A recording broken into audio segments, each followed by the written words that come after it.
उपस्थित सत्संग प्रेमी सज्जनवृंद, माताओं तथा बहनों, बड़ा ही सुंदर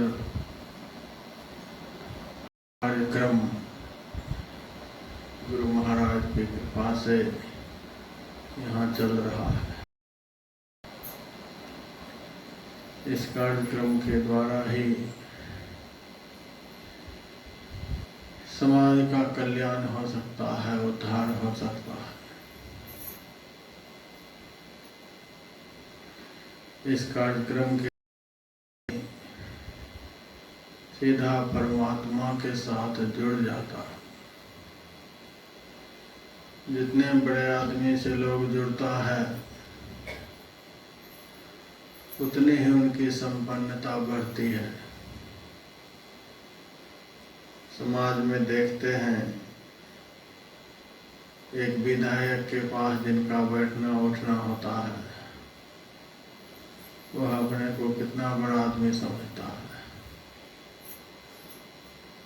उससे भी बड़ा सांसद का पद है, उनके पास बैठने वाला अपने को कितना बड़ा समझता है।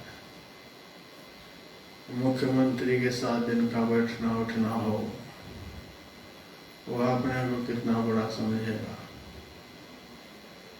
और प्रधानमंत्री राष्ट्रपति के बगल में बैठने वाले की तो बात ही छोड़िए। जो जितने बड़े आदमी के साथ बैठता है, जितने बड़े आदमी से अपना लगाव रखता है, जितना बड़ा आदमी के साथ वह संबंध स्थापित करता है, वह समाज में उतना ही बड़ा आदमी माना जाता है। ईश्वर का भजन करने वाला, ईश्वर की भक्ति करने वाला, ईश्वर का नाम लेने वाला, ईश्वर का ध्यान करने वाला, ईश्वरीय चर्चा को सुनने वाला, वह ईश्वर से जुड़ जाता है। ईश्वर के साथ उनका संबंध स्थापित हो जाता है, वह ईश्वर का आदमी बन जाता है।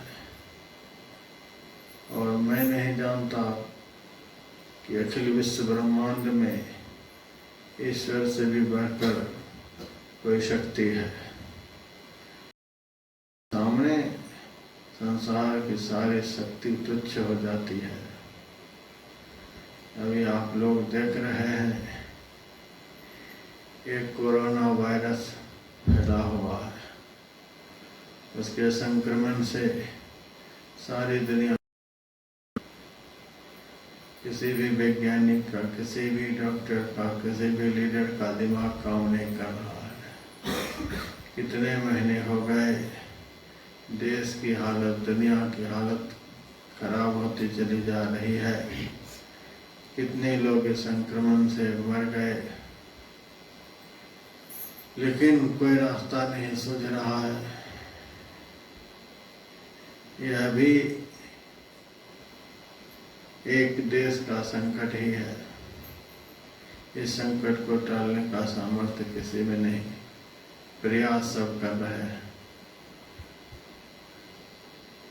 बड़े बड़े डॉक्टर हाथ खड़े कर देते हैं, कहते हैं अब ईश्वर ही रक्षा करेंगे। जब कहीं से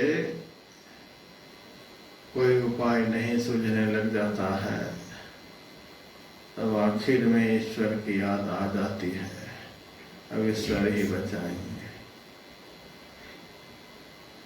मैंने सुना था किसी से, इटली का जो राष्ट्रपति था, उन्होंने रोता हुआ कहा था कि हमारे से जितना प्रयास हुआ मैंने किया, अब ईश्वर ही कुछ करें तो संभव है। देश के राष्ट्रपति तक हाथ खड़े कर देते हैं, उनका दिमाग काम नहीं करता। बड़ी से बड़ी मुकदमा जब किसी भी तरह से नहीं सुलझती है, वकील भी हाथ खड़े कर देते हैं, कहते हैं अब ईश्वर ही देखेंगे।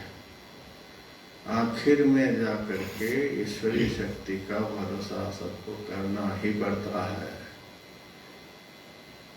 जब कहीं से कोई रास्ता नहीं दिखता है, तब ईश्वर की याद आती है। सबको भरोसा है, विश्वास है, ईश्वर अपरिमित शक्ति का भंडार है। उनके अंदर अपार शक्ति है, अनंत शक्ति है। वे जो चाहें सो कर सकते हैं, और वे जो नहीं चाहेंगे दुनिया में कोई भी नहीं कर सकते। एक साधु किसी सरिता को पार कर रहा था, बहुत सारे लोग बैठे हुए थे। अनायास ही नाव में नदी का पानी भरने लग गया। इतना भरने लग गया कि अब लगता था कि नाव डूब ही जाएगी। अब सब त्राही त्राही करने लग गए, और वह साधु जो बैठा हुआ था, वह नदी से कमंडल में और नाव में डालने लगे। सब देख रहे कैसा महात्मा है, एक तो ऐसे ही पानी भरता जा रहा है, नाव डूबने पर है, और यह साधु नदी से करके और इस नाव में डाल रहा है, और जल्दी डुबो देना चाहता है। अरे महाराज, ये क्या कर रहे हो? नाव तो ऐसे डूबने को तैयार है, और आप ऊपर से पानी दे रहे हो। साधु ने कहा, परमात्मा यदि इस नाव को डुबाना ही चाहते हैं तो किसी के रोकने से थोड़े रुकेगा। जब वो चाहते ही हैं कि डूब जाए, तो हम भी थोड़ा साथ दे देते हैं कि जल्दी से ही खत्म हो जाए।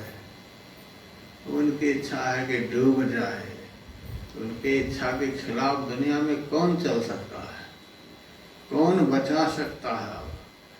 तो जब नाव बचेगी ही नहीं तो जल्दी से ही डूब जाए। थोड़ी देर के बाद ईश्वर की ऐसी दया हुई कि डूबती हुई नाव बचने की स्थिति में हो गई। तब वह महात्मा कमंडल से पानी ले लेकर नाव से नदी में डालने लगे।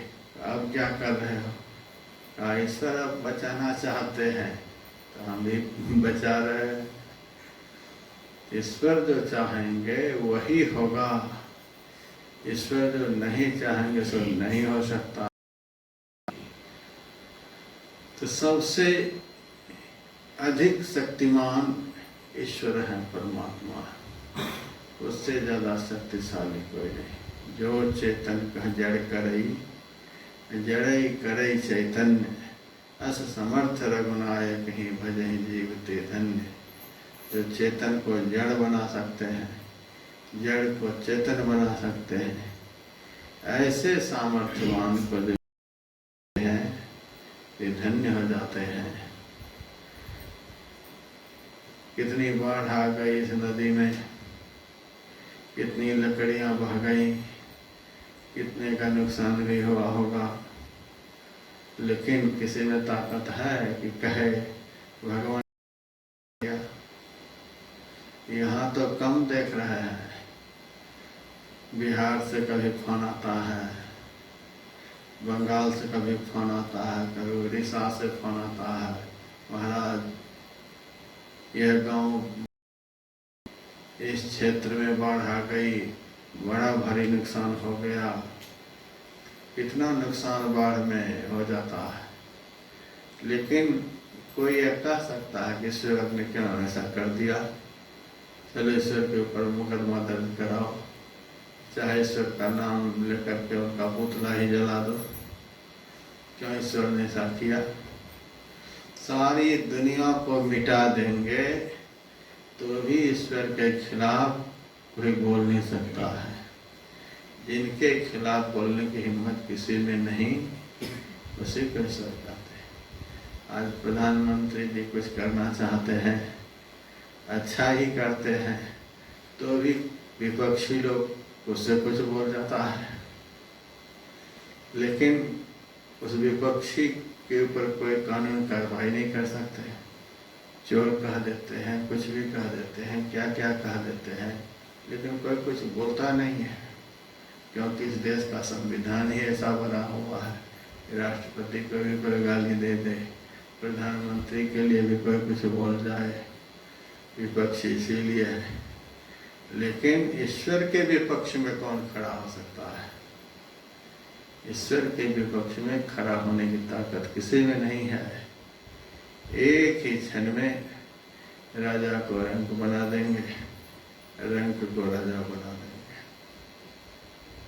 एक बार अकबर ने बीरबल से पूछा था, बीरबल तुम तो बड़े बुद्धिमान हो, एक बार यह बतलाओ ईश्वर क्या करते हैं? ईश्वर किधर देखते हैं? ईश्वर कहाँ रहते हैं? कहा अच्छा कभी बतलाऊंगा। एक दिन बीरबल गया दरबार में और कहा 1 किलो दूध ला करके हमको दीजिए, 1 तो मोमबत्ती ला करके दीजिए, तब मैं आपके प्रश्नों का जवाब दूंगा। 1 किलो दूध ला करके दिया, 1 तो मोमबत्ती ला करके दिया। अब बीरबल कहता है अकबर से, आप बताइए इस दूध में घी भी है? कहा है। बीरबल ने कहा इस 1 किलो दूध में घी कहाँ है वह बताइए, किस कोने में है? अरे यह कहने की बात है, घी तो सब जगह है, उस दूध के जर्रे जर्रे में घी है। यह थोड़े कोई कह सकता है कि दूध में यहाँ पर घी है, दूध में तो सब जगह घी है। कहा उसी तरह से ईश्वर सारे संसार में है, एक तिल भी उससे कहीं खाली नहीं, सब जगह ईश्वर है। ईश्वर एक है, लेकिन वह ईश्वर ऐसा है कि सब जगह है, एक होते हुए भी सब जगह है। तो आपके एक प्रश्न का उत्तर तो हो गया, ईश्वर सब जगह है। अब दूसरा प्रश्न है, ईश्वर किधर देखता है? तो मोमबत्ती जला दिया और कहा आप बताइए इस मोमबत्ती का प्रकाश किधर है? पूरब की तरफ है कि पश्चिम की तरफ है कि उत्तर की तरफ है कि दक्षिण की तरफ है? इस मोमबत्ती का प्रकाश इस तरफ नहीं है, मोमबत्ती का प्रकाश तो सब तरफ है। और उसी तरह से ईश्वर सब तरफ देखते हैं। मोमबत्ती एक ही है लेकिन उसका प्रकाश चारों तरफ है। उसी तरह से ईश्वर एक है लेकिन सब तरफ देखते हैं। उनके ज्ञान का प्रकाश चारों तरफ फैला हुआ है और सब तरफ का वे ज्ञान रखते हैं। और तीसरा प्रश्न है कि ईश्वर क्या करते हैं, यह बड़ा विकट प्रश्न है। तो प्रश्न करने वाला शिष्य कहलाता है और उत्तर देने वाला गुरु कहलाता है। गुरु का स्थान ऊपर होता है और शिष्य का स्थान नीचे होता है। देखिए, आप हमसे प्रश्न कर रहे हैं तो प्रश्न करने वाला छोटा होता है और आप बैठे हैं सिंहासन पर, आपको नीचे बैठना हो चाहिए क्योंकि प्रश्न करने वाले आप हैं। हम देंगे आपके प्रश्न का उत्तर, तो हमको ऊपर बैठना चाहिए। जितनी देर के लिए मैं आपको उत्तर दूंगा उतनी देर के लिए सिंहासन पर बिठाइए और उतनी देर के लिए आप नीचे बैठिए, फिर आपके प्रश्न का उत्तर दूंगा। ठीक है, चलो। अकबर नीचे बैठ गया, बीरबल को अपने सिंहासन पर बिठा दिया। अब उत्तर दो। अब क्या उत्तर दूं? मैंने जो प्रश्न किया कि ईश्वर क्या करते हैं, वैसे प्रश्न है, इसका उत्तर दो। उत्तर तो हो गया। उत्तर तो प्रत्यक्ष है। क्या प्रत्यक्ष है? ईश्वर यही करते हैं कि बादशाह को नीचे पाजी बना देते हैं, अब पाजी को बादशाह बना देते हैं। नीचे बैठने वाले को नीचे कर देते हैं और नीचे रहने वाले को ऊपर कर देते हैं। 1 मिनट में ये कर देते हैं। देखा कि नहीं देखा? बादशाह तुरंत नीचे आ गया, नीचे रहने वाला ऊपर बैठेगा। यही ईश्वर करते हैं, नीचे वाले को ऊपर, ऊपर वाले को नीचे। अभी दुनिया में देखते ही होंगे, छोटा से छोटा आदमी कितना बड़ा बन जाता है, बड़ा से बड़ा आदमी 1 मिनट में छोटा हो जाता है। दुनिया के लोगों से सुनता हूँ कि बहुत पैसा वाला अनिल अंबानी, तो मुकेश अंबानी। कुछ दिन पहले सुना कि दिवाला घोषित हो रहा है अनिल अंबानी का, इतना कर्ज हो गया उसके ऊपर। मुकेश अंबानी की भी हालत खराब। कहाँ तो दुनिया में तोती बोलती थी, कहाँ दिवाला घोषित हो गया। यही तो है, कभी धनवान गरीब बन जाता है, गरीब धनवान बन जाता है। यह सब ईश्वर की लीला है। कहिए कितना सहमत है? सब आदमी चाहता है कि हम दुनिया का सबसे बड़ा धनवान बन जाऊं, लेकिन बन पाता है? जिनको ईश्वर बनाना चाहते हैं वही बनता है। कोई थोड़ा परिश्रम करके बड़ा आदमी बन जाता है, कोई दिन रात नाक रगड़ता है तो भी बड़ा नहीं बन पाता है। ईश्वर की शक्ति के सामने किसी की शक्ति काम नहीं करती है। कुछ वर्ष पहले केदारनाथ में कितना बड़ा हादसा हुआ, लाखों लोग विलीन हो गए। लेकिन कोई कह सकता है भगवान ने क्यों ऐसा कर दिया? कर दिया तो कर दिया, बोलने की हिम्मत है किसी में? क्यों भगवान ने ऐसा किया? उनको नहीं ऐसा करना चाहिए था। काठमांडू में भी बड़ा भारी भूकंप हुआ, उत्तर काशी में बादल फट गया, कितना आदमी मर गया, कितना का घर खत्म हो गया। लेकिन कोई बोल सकता है क्यों ईश्वर ने ऐसा कर दिया? और भारत के प्रधानमंत्री कुछ कर दे, जिसके मुंह में बोली नहीं वह भी 10 बात बोल जाता है। तो प्रधानमंत्री का पद कोई बड़ा पद नहीं है, राष्ट्रपति का पद कोई बड़ा पद नहीं है। ईश्वर का पद जो है वह सबसे बड़ा है, जिसके खिलाफ कोई बोल नहीं सकता है।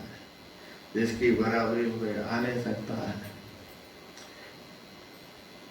प्रधानमंत्री का चुनाव हर 5 वर्ष में होता है, राष्ट्रपति का चुनाव हर 5 वर्ष में होता है, मुख्यमंत्री का चुनाव हर 5 वर्ष में होता है।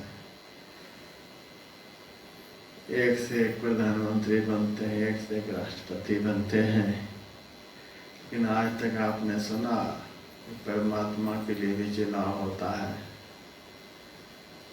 आज तक सुना है? कितने लोग अधिक उम्र के हैं, कितने कम उम्र के हैं, कितने लोग बहुत पढ़े लिखे हैं, कितने कम पढ़े लिखे हैं? आज तक सुना है किसी ने? इस साल ईश्वर का चुनाव होने वाला है, अब नया कोई ईश्वर बनेगा। वे ऐसे हैं कि उनके खिलाफ में कोई खड़ा नहीं हो सकता। वो शुरू से ही बने हुए हैं और सब दिन बने ही रहेंगे। संसार बना है, संसार एक दिन खत्म हो जाएगा। ईश्वर सब दिन से है, सब दिन रहेंगे। उसके खिलाफ में दूसरा कोई खड़ा नहीं हो सकता है। जो खड़ा हो जाएगा वो खड़ा रह नहीं सकेगा। श्रीमद्भागवत महापुराण में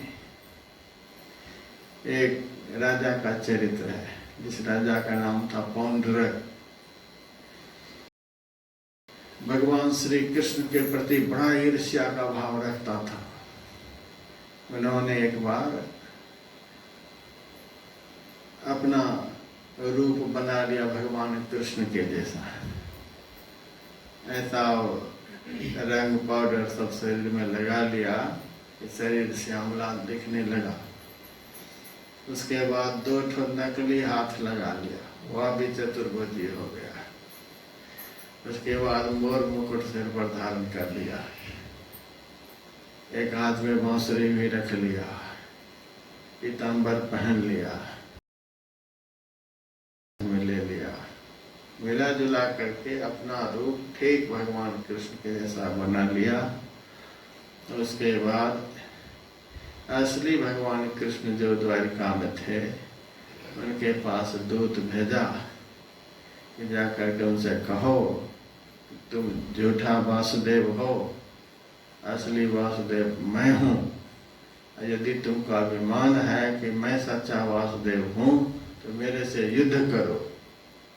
युद्ध में जो पराजित हो जाएगा वह नकली होगा, जो पराजित कर देगा वह असली होगा। तुम नकली हो, मैं असली हूँ। या तो हार स्वीकार करो, अपने को नकली मान लो, अपना नाम बदल लो, या तो मेरे से युद्ध करो। भगवान श्री कृष्ण ने उनके दूतों से कहा, यदि हम उनसे युद्ध नहीं कर पाएंगे तब हम अपना नाम बदल लेंगे। तुम जाओ और पौंड्रक से कहना कि श्री कृष्ण आ रहे हैं, तुम युद्ध के लिए तैयार हो जाओ। पौंड्रक बड़ा वीर था। भगवान श्री कृष्ण गए उनसे युद्ध करने के लिए। अब भगवान के सामने कौन टिक सकता है? भगवान ने कहा, अब देखा जाएगा कि असली वासुदेव कौन है।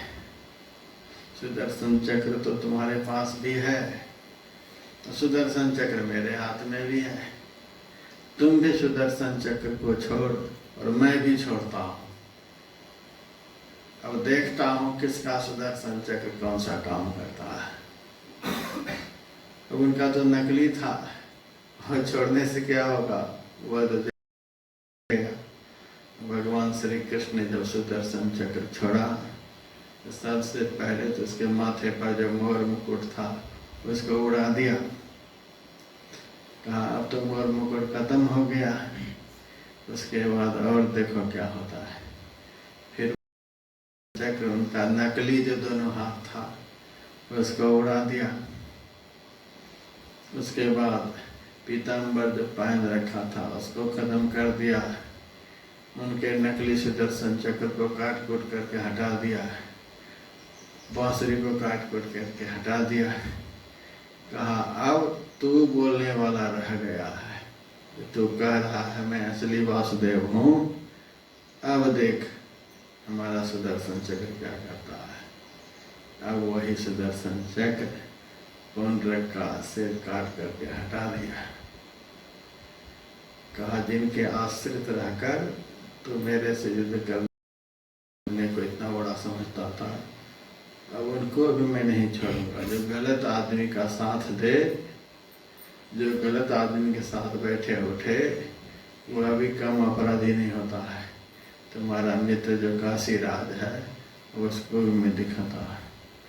काशी राज की काशी नगरी को उस सुदर्शन चक्र ने जला करके राख कर दिया। मेरे कहने का अभिप्राय, भगवान के टक्कर में दूसरा कोई आ ही नहीं सकता है। यदि खड़ा होगा तो टिकेगा नहीं, वो स्वाह हो जाएगा। सूर्य के सामने दूसरा सूर्य देखे हैं आज तक? चंद्रमा के सामने दूसरा चंद्रमा देखे हैं आज तक?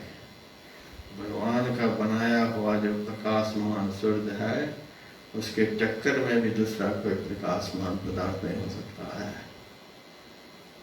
बहुत बल्ब वगैरह बना रहा है चीन वाला, एक से एक बल्ब बना रखा है, और दिवाली के ऊपर देखते हैं दुनिया भर का भेजता है भारत। लेकिन भगवान ने जो बनाया है एक सूरज को, ऐसा सूरज आज तक किसी ने बनाया है? बना पाएगा कोई? भगवान ने जैसा पदार्थ बनाया है वैसा दुनिया को बना सकता है?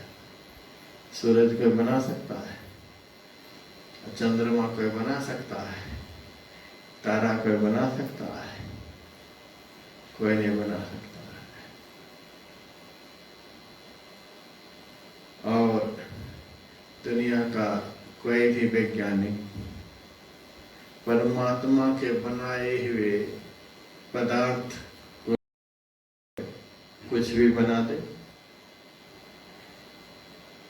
50 ग्राम मिट्टी ही दुनिया का कोई वैज्ञानिक बिना कुछ लिए, परमात्मा ने जो कुछ भी बनाया है उसको छोड़ करके अपनी ताकत से थोड़ी सी मिट्टी भी बना दे, नहीं बना सकता।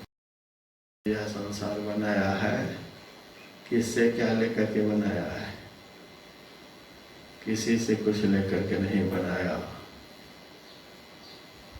और इच्छा मात्र से, संकल्प मात्र से बना दिया। राजस्थान में एक संत हुए दादू दयाल जी महाराज, उनसे जयपुर नरेश ने पूछा था, महाराज आप महात्मा हो, बताओ भगवान ने पहले दिन बनाया कि रात? भगवान ने पहले पुरुष बनाया कि स्त्री? भगवान ने पहले बीज बनाया कि वृक्ष?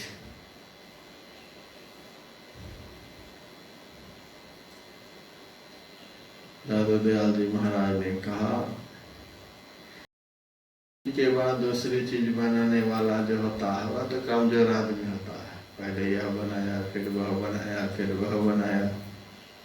हमारे परमात्मा, हमारे ईश्वर एक शब्द सब कुछ किया, ऐसा समृद्ध सब, आगे पीछे तो करे जे बल ही ना हो।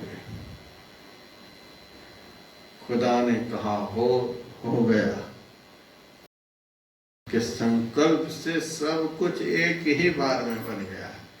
दिन भी, रात भी, स्त्री भी, पुरुष भी, बीज भी, वृक्ष भी, सुबह भी, शाम भी, सब कुछ एक ही बार में बना है। संकल्प मात्र से बना है, कुछ लेकर के नहीं बनाया है। यहाँ पर देख रहे कितने आदमी बैठे हुए, इतने आदमी बैठे हैं, सबका मुंह एक जैसा लगता है, सबका मुंह अलग अलग, सबका स्वभाव अलग अलग, सबका विचार अलग अलग। बनाने वाले कितनी बड़ी संख्या, सबका स्वभाव अलग अलग, मुंह कान अलग अलग, कैसे बना दिया? बिना किसी चित्र रंग का बनाया, परमात्मा को शरीर भी नहीं, हाथ भी नहीं, निर्गुण है, निराकार है, निर्लेप है, बिना शरीर के ही, बिना हाथ पैर के ही, बिना रंग रूप के ही सब कुछ उन्होंने बना दिया। ऐसे सामर्थ्यवान, ऐसे ज्ञानवान, ऐसे गुणवान ईश्वर है, परमात्मा है। उस से यदि हमारा संबंध जुड़ जाए, उस परमात्मा के साथ हमारा बैठ जाए, वे परमात्मा यदि हमारे रिश्तेदार बन जाएं, इससे बढ़कर आनंद की बात क्या हो सकती है? इससे बढ़कर सुख की बात क्या हो सकती है? यह सत्संग जो है परमात्मा का संबंधी बनाने वाला कार्यक्रम है। यह ध्यान का कार्यक्रम जो है परमात्मा का आदमी बना देने वाला यह कार्यक्रम है। एक बार भगवान कृष्ण ध्यान कर रहे थे। उद्धव जी उनके बड़े भक्त थे। उन्होंने भगवान से मिलने के लिए गए। देखते हैं भगवान ध्यान में बैठे हुए हैं। भगवान से उन्होंने पूछा, भगवान सारी दुनिया के लोग आपका ध्यान करते हैं और आप किसका ध्यान करते हैं? आपको क्या कमी है, क्या अभाव है? आप किसका ध्यान करते हैं? और तो कोई भगवान है नहीं, आप ही तो भगवान है, आप किसका ध्यान करते हैं? तब भगवान ने कहा, जो मेरा ध्यान करता है उसका ध्यान मैं करता हूँ, सिमरन करता है उसका सिमरन मैं करता हूँ, जो मेरा नाम लेता है उसका नाम मैं लेता हूँ, जो मेरा चिंतन करता है उसका चिंतन मैं करता हूँ। यह कितनी बड़ी बात है। भगवान कहते हैं जो मेरा ध्यान करता है उसका ध्यान मैं करता हूँ। आप लोग जो यहाँ ध्यान कक्ष में जाकर ध्यान करते हैं, इसका क्या मतलब होगा? हम आप लोग अंदर में गुरु का ध्यान करते हैं। गुरु को परमात्मा का ही रूप माना गया है। गुरुर् ब्रह्मा गुरुर् विष्णु गुरुर्देवो महेश्वर गुरु साक्षात परब्रह्म तस्मै श्री गुरुवे नमः।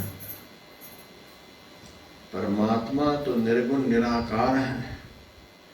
निर्गुण निराकार परमात्मा ही अपना ज्ञान कराने के लिए सगुण साकार संत सदगुरु के रूप में आते हैं। संत सदगुरु जो होते हैं परमात्मा के ही प्रत्यक्ष रूप होते हैं। परमात्मा के दो रूप, परोक्ष और परोक्ष, प्रत्यक्ष और प्रत्यक्ष, साकार निराकार। परमात्मा का साकार रूप संत दृष्टि सताम दर्शनेस्तु भवत तनुनाम। संत परमात्मा के प्रत्यक्ष विग्रह होते हैं। रामायण के आरंभ में ही लिखा है तुलसीदास ने, कृपा सिंधु नर रूप हरि। मनुष्य के रूप में परमात्मा होते हैं गुरु।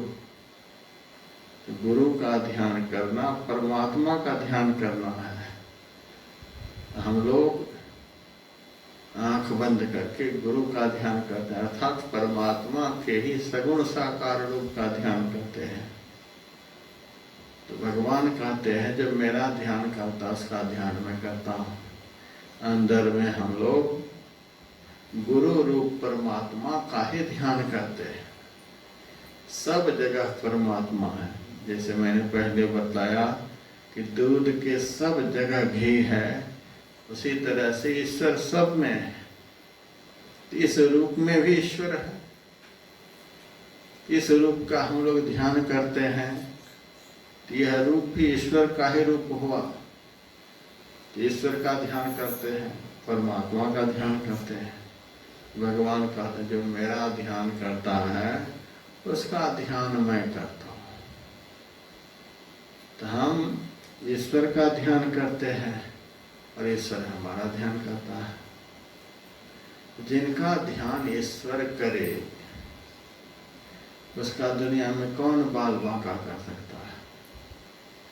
जाको राखे साइया मार सके नहीं कोई, बाल न बांका कर सके जो जग बैरी हो। ईश्वर जिनका ध्यान करेंगे, ईश्वर जिनका ध्यान रखेंगे, ईश्वर का ध्यान जिस तरफ आकृष्ट हो जाएगा, दुनिया में उनका कौन बाल बांका कर सकता है। जो 24 घंटे ईश्वर का ध्यान करेंगे उनका ईश्वर भी 24 घंटे ध्यान रखेंगे। संत सदैव ईश्वर में ही अपने को लगाए रहते हैं। सच्चे जो संत होते हैं 24 घंटे वे अपने को ईश्वर में ही लगाए रहते हैं। ईश्वर से वे कभी अलग नहीं होते। इसीलिए संत के साथ सदैव ईश्वर होते हैं। संत का संग करना यथार्थ में ईश्वर का संग करना है। संत से कभी ईश्वर अलग होते ही नहीं।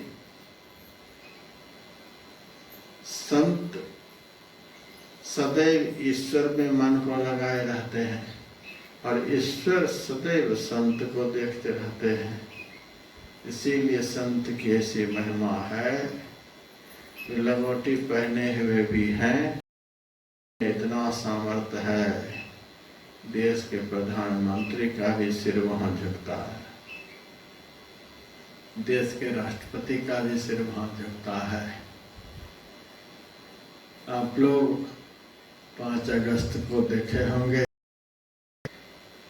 भारत के प्रधानमंत्री अयोध्या गए हुए थे। भगवान राम की जन्मभूमि पर बाद में गए, पहले कहाँ गए थे? हनुमानगढ़ी गए थे। हनुमानगढ़ी पर किसकी प्रतिमा है? हनुमान जी की प्रतिमा है। पहले भक्त का उन्होंने जाकर के दर्शन किया, अब बाद में भगवान का जाकर के दर्शन किया। पहले भक्त को प्रणाम किया, उसके बाद भगवान को प्रणाम किया।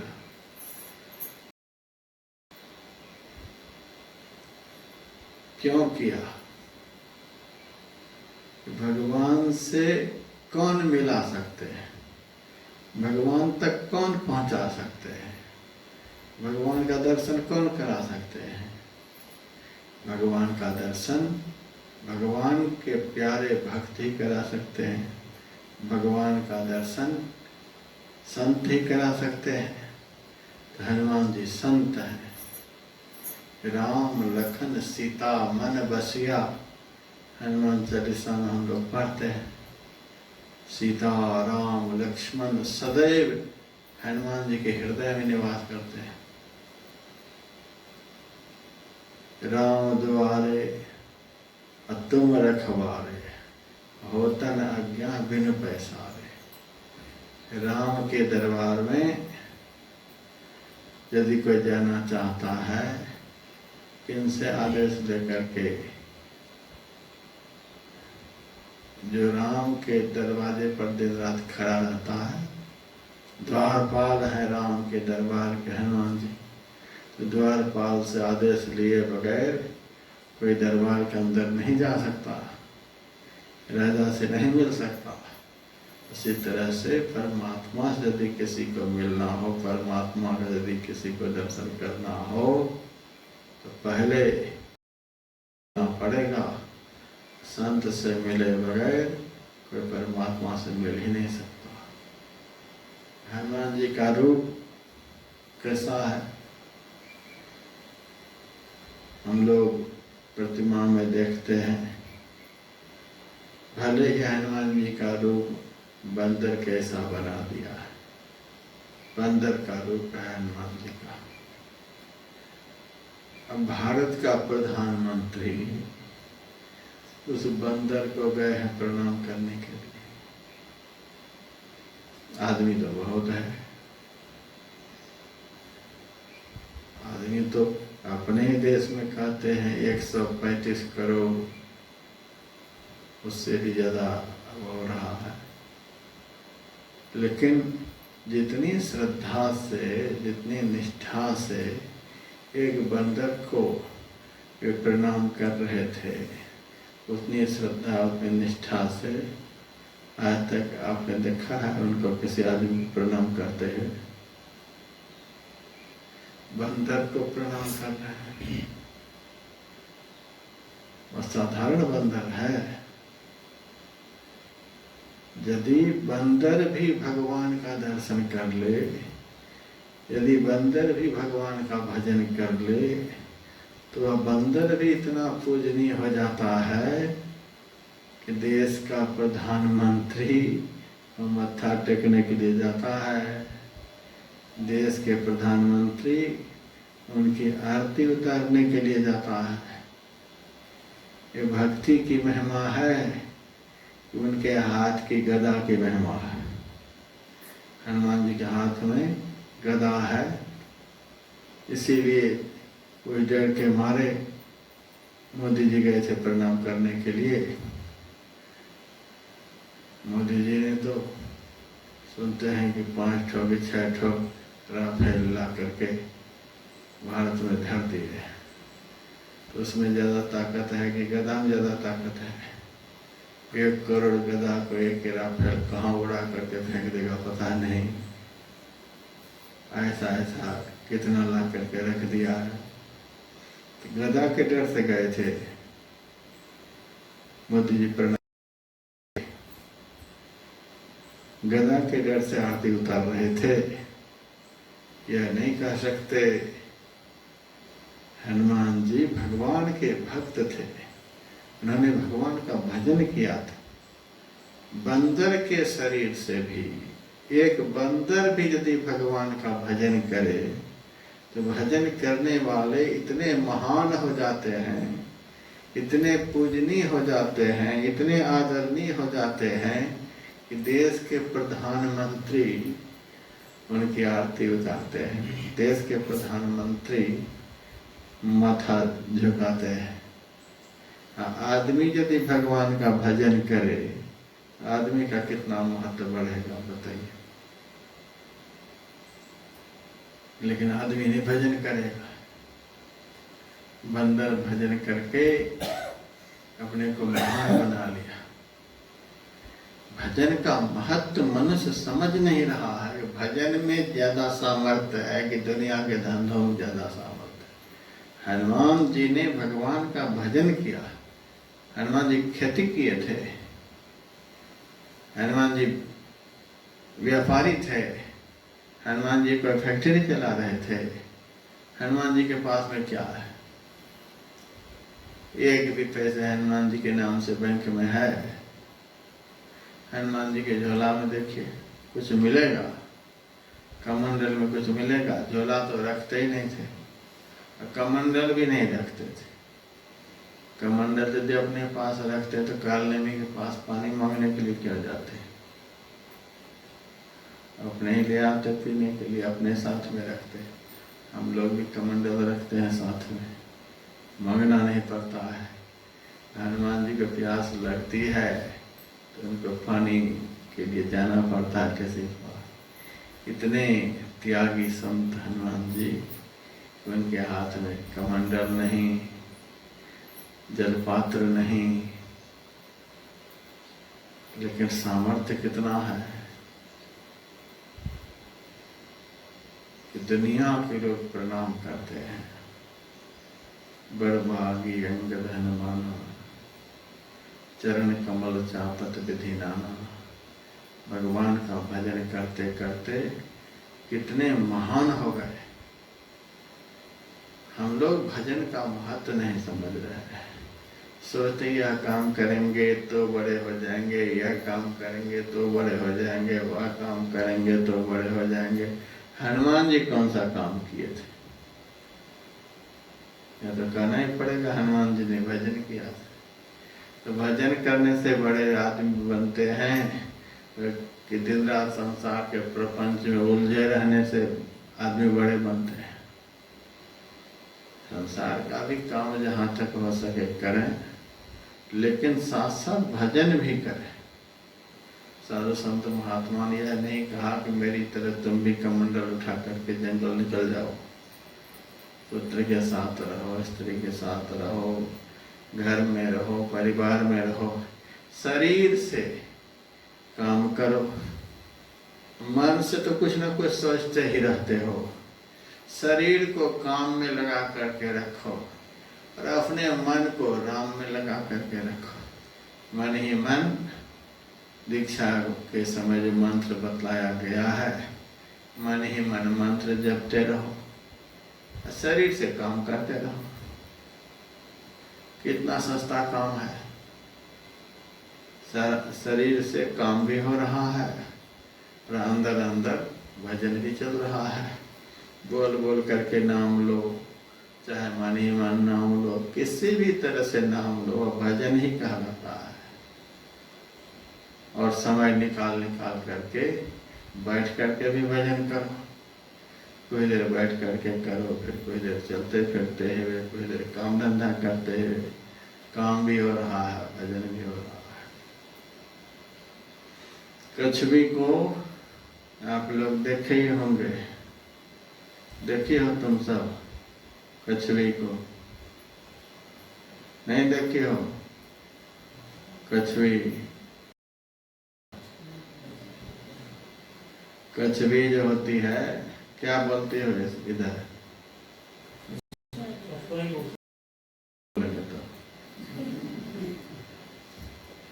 तो कछुवी पानी में रहती है और अंडा भी देती है।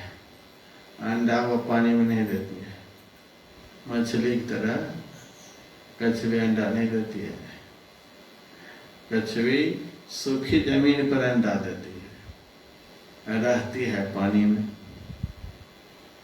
शरीर पानी में, अंडा देती है सूखी जमीन पर। कैसा जानवर है, रहे कहीं अंडा कहीं दे। उसके बाद चारा भी करती रहती है पानी में, खाना पीना सब उसका पानी में ही होता है। भूखी तो रहती है नहीं, खाना पीना के लिए चारा भी करती रहती है। लेकिन कहते हैं कि कछुवी का ध्यान सदैव अंडा पर ही रहता है। पानी में शरीर रहता है, लेकिन कछुवी का ध्यान सदैव अंडा पर रहता है। 1 मिनट के लिए भी अंडा पर से उसका ध्यान हट जाए, कहते वो अंडा सड़ जाता है। कैसा लगाव है दोनों का। 1 मिनट के लिए भी कछुवी का ध्यान अंडा पर से हट जाए, अंडा सड़ जाता है। ध्यान तभी हटता है जब अंडा फूट करके उससे बच्चा निकल आता है।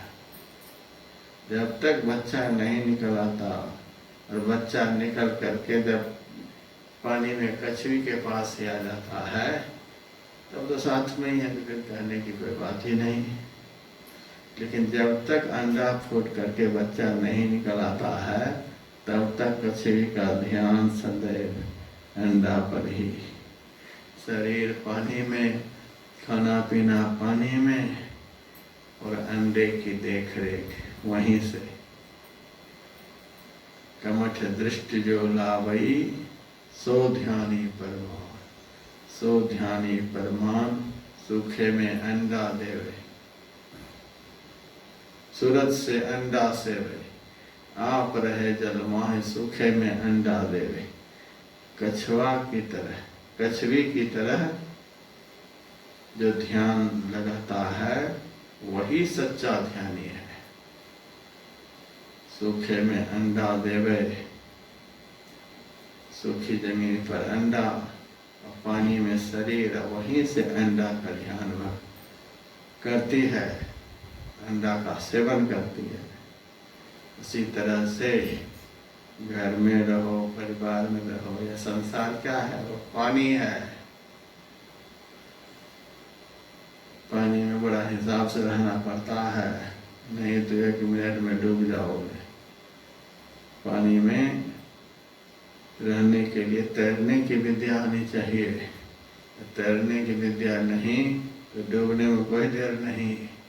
यह संसार समुद्र, महासमुद्र है। संसार के लोग समुद्र कहते हैं, समुद्र है। इस समुद्र में शरीर को रखो। इस संसार में यदि मन को भी रखोगे तो डूबने से बचोगे नहीं। जिन्होंने संसार में मन को रखा वह डूब ही गया है। रामकृष्ण परमहंस एक संत हुए, में नाव रहे कोई हर्ज की बात नहीं, लेकिन नाव में यदि पानी आ जाए तो नाव डूब जाएगी। उसी तरह से संसार में हम लोग रहें, दुनिया में हम लोग रहें, कोई हर्ज की बात नहीं। लेकिन दुनिया यदि हमारे भीतर में घुस जाए, दिन रात दुनिया दुनिया दुनिया दुनिया ही घूमती रहे खोपड़ी में, तो डूबने से बचेंगे नहीं। यह संसार बड़ा भारी समुद्र है। शरीर को संसार में रखो, मन को नहीं रखो। शरीर के साथ मन भी यदि घुस गया तो मन को संसार में लगाने वाला डूबने से बचेगा नहीं। मन को वहां रखो जिन्होंने संसार को बनाया है। संसार को बनाने वाले परमात्मा है। परमात्मा में मन को लगा करके रखो, तन को रखो संसार में। कच्छ भी अपना खाना पीना सब कुछ पानी में ही करती है, चारा करती है। उसी तरह से खेतों में हल्दी लगाओ, अदरक लगाओ, गाजर लगाओ, मिर्च लगाओ, बीन्स लगाओ, जो मर्जी सो खेतों में लगाओ। ये संसार में रहना हुआ, खाने पीने के लिए व्यवस्था करना हुआ। व्यवस्था कर रहे हो, ये सब काम कर रहे हो तो व्यवस्था कर रहे हो। कोई घर मकान बना रहे हैं तो रहने के लिए व्यवस्था कर रहे हैं, ये चारा करना हुआ। लेकिन ध्यान रखना पड़ेगा। जैसे कछुई अंडे का ध्यान रखती है, कभी भी वहां से ध्यान हटाती नहीं। उसी तरह से घर का, परिवार का, खेती का, नौकरी का, जो कुछ भी काम धंधा भगवान ने जिनको दिया है वह काम करते रहो। मन को सदैव, जो दीक्षा लिए हुए हैं उनको मंत्र तो मालूम होगा ही। जो दीक्षा लिए हुए हैं, जिस रूप का ध्यान करने के लिए मैंने बतलाया है उस रूप का ख्याल होगा ही। तो जो मंत्र मैंने बतलाया है, काम धंधा करते हुए भी मंत्र का जप करते रहो। जिस रूप का ध्यान करने के लिए बतलाया है, काम धंधा करते हुए भी उसी रूप का चिंतन करते रहो, काम भी करते रहो। तो जैसे कछुई का काम बन जाता है, अंडा उसका सड़ता नहीं है, उसी तरह से जो संसार का काम करता हुआ भी अपने मन को भजन में लगा करके रखता है, वह भक्त सड़ता नहीं। कछुई का तो अंडा सड़ जाएगा यदि ध्यान वहां से हट गया।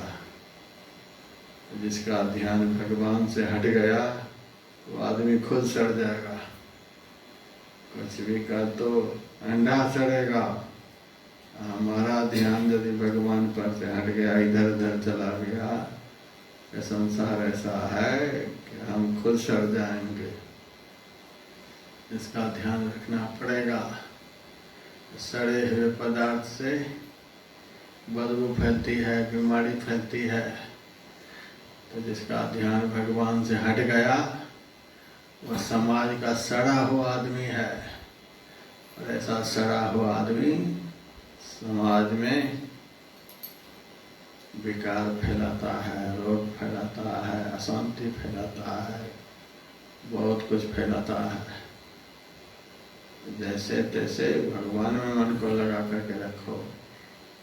हनुमान जी का शरीर बंदर का, और उन्होंने भगवान में मन लगाया, भगवान का भजन किया, तो भजन में इतनी शक्ति कि प्रधानमंत्री उस बंदर को प्रणाम करता है। आदमी भजन करे तो आदमी के लिए प्रणाम करेगा। मैंने यह भी देखा 5 अगस्त को उनके पास नृत्य गोपाल दास जी भी बैठे हुए थे। गोपाल दास जी कौन थे? महात्मा थे। तो महात्मा को भी उन्होंने प्रणाम किया। मोदी जी भारत के प्रधानमंत्री, नृत्य गोपाल दास विधायक भी हैं,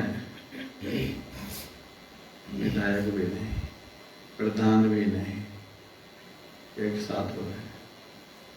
नृत्य गोपाल दास ने प्रधानमंत्री को प्रणाम नहीं किया, लेकिन प्रधानमंत्री ने नृत्य गोपाल दास को प्रणाम किया। देखो भजन करने वाले की महिमा।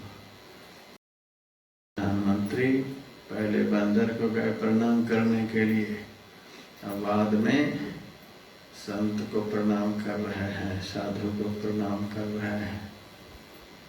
क्या महिमा है संत की। संत की महिमा नहीं, संत ने जो भजन किया है उस भजन की महिमा है। यहाँ पर अभी लॉकडाउन है, नहीं तो कहाँ कहाँ से लोग आते पता नहीं। अमेरिका से भी लोग यहाँ आए हैं, ऑस्ट्रेलिया से भी लोग आए हैं, कहाँ कहाँ से लोग यहाँ आए हैं। अभी भी हमारी घास की कुटिया है, उस कुटिया का फोटो लेकर के जाते हैं। यहाँ जो बढ़िया बढ़िया कमरा बना है, जिस कमरे में भगत लोग रहते हैं, तो उस कमरे का कोई नहीं फोटो लेता है। और घास की जो झोपड़ी वहाँ है, वो झोपड़ी का फोटो लेता है। मैं पूछता हूँ क्यों फोटो लेते हो? महाराज वहाँ अपने देश में दिखलाऊंगा लोगों को, हे अमेरिका वासियों, इतना बढ़िया बढ़िया महल में तुम रहते हो लेकिन शांति नहीं मिलती है। लेकिन भारत का साधु देखो इस झोपड़ी में रहता है, फिर भी उनको जो शांति है, तो यहाँ के राष्ट्रपति के पास भी शांति नहीं है। झोपड़ी का फोटो लेकर जाता है, उस झोपड़ी को प्रणाम करता है। पूछता हूँ क्यों प्रणाम करते हो? महाराज झोपड़ी धन्य है। मैंने कहा यह झोपड़ी धन्य क्यों है? उसमें अंडा बेचते हैं झोपड़ी में, किसी को कत्ल करते हैं, शराब बेचते हैं, कुछ है झोपड़ी में? लेटने की व्यवस्था केवल है, बैठ करके भजन करने की व्यवस्था है। क्या काम होता है उसमें? केवल भजन होता है। क्या काम होता है जो झोपड़ी को अमेरिका का आदमी प्रणाम करता है? क्या काम उस झोपड़ी में होता है जो ऑस्ट्रेलिया का आदमी प्रणाम करता है? क्या काम उस झोपड़ी में होता है जो भारत का एक से एक आदमी आकर प्रणाम करता है? क्या काम होता है झोपड़ी में? यही तो कहेंगे सब कि झोपड़ी में भजन करते हैं महाराज जी। तो भजन का महत्व है कि झोपड़ी का महत्व है कि आदमी का महत्व है? आदमी का कोई महत्व नहीं, झोपड़ी का कोई महत्व नहीं। भजन यदि वहाँ होता है तो झोपड़ी का भी महत्व है। और भजन यदि आदमी करता है तो भजन करने वाले आदमी का महत्व है। भजन नहीं करो तो न तुम्हारे घर का कोई महत्व है, न तुम्हारा कोई महत्व है। हम जब जाते हैं एक जगह से दूसरी जगह, तो ड्राइवर मेरे बगल में बैठा हुआ होता है। पूछ लेते हैं तुम हिंदू हो कोई मुसलमान? कभी कभी मुसलमान भी टकरा जाता है, अपनी तो गाड़ी है नहीं। तो मुसलमान ड्राइवर होता है तो सड़क के किनारे कभी कोई मस्जिद मिल जाती है तो मस्जिद को प्रणाम कर लेता है। हिंदू ड्राइवर मिलता है तो मंदिर को प्रणाम कर लेता है। मैं कहता हूँ किसको प्रणाम कर ले, और आज मंदिर है तो मंदिर में मूर्ति को देख रहे हो? मूर्ति तो नहीं देख रहा हूँ, लेकिन मंदिर है तो मंदिर किस चीज से बना हुआ है? ईंट पत्थर का ही तो बना होगा। ईंट पत्थर का घर भी होता है, ईंट पत्थर का मंदिर भी होता है। लेकिन एक घर को रास्ता चलता हुआ भी ड्राइवर प्रणाम करता है, और उसी रास्ता किनारे बड़ा से बड़ा होटल भी होता है, हॉस्पिटल भी होता है, उसको ड्राइवर क्यों नहीं प्रणाम करता? मंदिर से तो बढ़िया होटल दिखता है बाहर से, हॉस्पिटल बड़ा बड़ा है दुनिया में, वह दिखलाई देता है। हॉस्पिटल को प्रणाम नहीं करता है। ईंट पत्थर का तो अभी बना हुआ है, होटल भी ईंट पत्थर का बना हुआ, उसको क्यों नहीं प्रणाम करता है? छोटा सा भी मैं देखता हूँ, रोज जाता हूँ मंदिर के पास तक, रोज बारिश हो नहीं बारिश हो वहां तक टहलने के लिए जाता हूँ। मैं प्रणाम नहीं करता हूँ उस मंदिर को। कहेंगे क्यों? मंदिर में मूर्ति है ही नहीं, मंदिर कौन देवता का है अब तक पता नहीं, जब मूर्ति लगेगी तब प्रणाम भी किया जाएगा। ईंट पत्थर को थोड़ा प्रणाम करेंगे? तो हमको तो पता है कि अभी मूर्ति की स्थापना नहीं हुई है, अभी ऐसे ही बना हुआ है ढांचा। जब मूर्ति लगेगी तब प्रणाम करेंगे। लेकिन आम लोग को पता नहीं है कि इसमें मूर्ति नहीं है, तो फट से प्रणाम कर लेता है। उनको पता है कि मंदिर है, एक छोटा सा भी मंदिर है, लोगों को विश्वास है कोई देवी देवता तो होंगे ही, तो प्रणाम करता है। अब बड़ा से बड़ा होटल को प्रणाम नहीं करता, बड़ा से बड़ा हॉस्पिटल को प्रणाम नहीं करता, छोटा मंदिर को।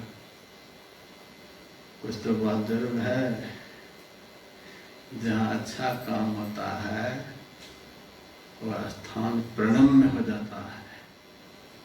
जहाँ केवल खाना पीना ही होता है, होटल हॉस्पिटल सब में क्या होगा? तो वह कितना भी बड़ा है तो प्रणाम के योग्य नहीं। लेकिन मंदिर छठा भी है तो वहाँ कुछ ना कुछ पूजा पाठ होता है, इसीलिए लोग प्रणाम करते हैं। तो पूजा पाठ भजन का महत्व है, बिल्डिंग का कोई महत्व नहीं है। तो भजन का महत्व है। भजन झोपड़ी में हो तो झोपड़ी को लोग प्रणाम करते हैं, भजन छोटा सा कमरा में हो तो उस कमरा को लोग प्रणाम करते हैं, भजन आदमी करे तो उस आदमी को लोग प्रणाम करते हैं। प्रधानमंत्री को गोपाल दास जी ने पैर पर माथा रखकर प्रणाम नहीं किया, लेकिन प्रधानमंत्री ने गोपाल दास जी को प्रणाम किया। तो भजन करने वाले को प्रधानमंत्री भी प्रणाम करते हैं, राष्ट्रपति भी प्रणाम करते हैं। अब भजन नहीं करने वाले को घर में भी कोई नहीं पूछेगा। जो बिना भजन कर किए ही बूढ़ा हो गया है, भजन कभी नहीं किया, ऐसे खाते कमाते धौंस देते हुए बूढ़ा हो गया, बुढ़ापे में चाय नहीं मिलेगी। सब बढ़िया से सुन लो, चाय नहीं मिलेगी बुढ़ापे में। लोग मेरे जाकर कहते महाराज लड़के चाय नहीं देते हैं। कोई बात नहीं, चाय नहीं देते हैं, काहे तरस रहे हो चाय के लिए? चाय तो बहुत पिए महाराज, अब चाय नहीं देते हैं। देंगे तो बढ़िया से थोड़ा सा और दिन बीतने दो। लकड़ी में आग लगा करके मुंह में देंगे। चाय कहते हो, मुंह में आग मिलेंगे। भजन नहीं करोगे तो बेटे चाय के बदले आखिर में मुंह में आग देंगे। यही बाकी है। अब भजन करेंगे, भजन करते करते यदि कोई मरते हैं, साधु महात्मा के मुंह में आग नहीं दिया जाता है, चरण में। मैंने गुरु महाराज का अंत्येष्टि संस्कार देखा है, सेवक ने चरण में आग लगाया, मुंह में नहीं। मुंह में तो उनको आग पड़ती है जिन्होंने उस मुंह से भगवान का नाम नहीं लिया, उस मुंह में वही काम बाकी है। तो भजन नहीं करोगे, पुरुष हो तो घर में दुर्गति, और बुढ़ी यदि हो गई बिना भजन किए तो बुढ़ी की तो ज्यादा दुर्गति। बुढ़िया माई यदि बिना भजन किएगी, आखिर में घर में रहेगी तो उनकी दुर्गति ज्यादा। क्यों? पुरुष बूढ़ा हो गया, ये देख रहे हैं 2-3 बूढ़े घर से आकर के यहाँ ध्यान कर रहे हैं, रात में रह रहे हैं आराम से। लेकिन ये बुढ़िया माई चाहेगी रात रहने के लिए, रहने देंगे? नहीं देंगे रहने। आश्रम का नियम है, जब तक कोई साथ में नहीं रहेगा तो नहीं रहने देंगे। ये 2 माई है तब यहाँ रह रही है, यदि अकेली हो तब मुश्किल है। अकेली माई का आश्रम में रहना वर्जित है। तो यदि कोई बुढ़ा यहाँ आ गया है तो मजा से भजन कर रहा है, भोजन भी भजन भी सब कुछ चल रहा है। अब बुढ़ी आएगी, दिन भर रहो खाओ पियो, रात में जाओ, घर में चाय नहीं, यहाँ रहने नहीं देंगे, क्या हालत होगी उसकी? बुढ़िया माई को ज्यादा भजन करना पड़ेगा। सुन लो